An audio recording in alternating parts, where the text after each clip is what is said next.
Catch flights, don't catch nits. That's my life motto. And today we're catching a flight to Fiji, girl. And as soon as we get there, we're hitting it flat out. We've got heaps of activities to do today, so let's fuel up. We started off our morning getting treated like absolute royalty from Te Aorere Redmond and the staff from Air New Zealand. And just a quick hit, girls, I love making me a mimosa on the plane with a little bit of wine, a little bit of orange juice, and you're ready to hit it. But babe, the princess treatment did not stop there. We got free data from Digicel. We got free rides from Epic Transfers and Tours Fiji. Thank you guys so much for looking after us during our trip. And then we pulled up to our accommodation, Lomalangi Luxury Apartments in Wailoaloa.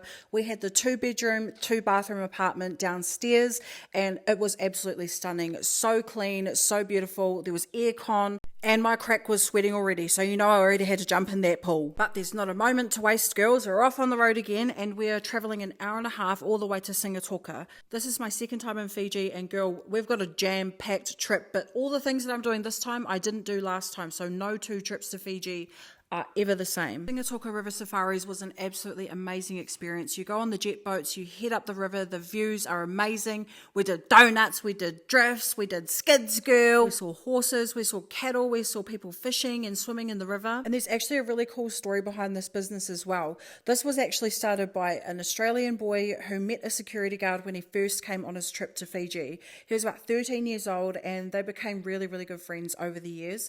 The fella took him up to his village and showed him, where he's from, the way they live. And the young boy, who was about 23 at this point, decided, you know what, I want to start a business to help out the villagers, to help out the people.